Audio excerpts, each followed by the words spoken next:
Übrigens, wo sind wir dann? Also ich bin in Monnem, ja, im Jungbusch. Leute, waren in letzter Zeit mal in Mannheim Jungbusch? Ah, das ist der neue Szeneviertel überhaupt. Der neue Innenviertel. Ja. Leute, was ist dann da passiert? Ah, früher, da hast du nachts auf die Fresse gekriegt. Heute kriegst du Fairtrade-Kaffee. Ja, früher war ein Puff neben dem anderen. Heute hast du die Pop-Akademie. Und bei Pop rede ich von Musik.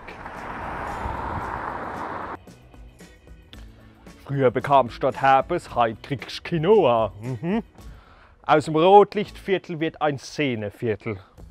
Ja, Leute, das ist, als würde Carmen Geis Religion studieren. Ja. Und in den Szenevierteln, in den Cafés, kriegst du ja auch nur Smoothies. Ich habe einmal einen probiert. Ja, Spinat, Grünkohl, Bohnen und Mango.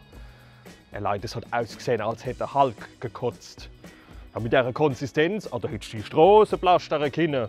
Ja, ich muss da ganz ehrlich sagen, wenn du die ganze Szene-Cafés siehst, die haben dann auch so tolle Namen, gell? Ja, sowas wie Garumedas Zeit für Sehnsucht. Reinkommen, drankommen, ankommen. Aber früher hätten die Sachen Käse, sowas wie komm bei Uschi, guck nicht dumm, wir kümmern uns um unten rum. Ja. Leute, ich falle lieber wieder in die Pals, gell? In diesem Sinne, bleiben gesund.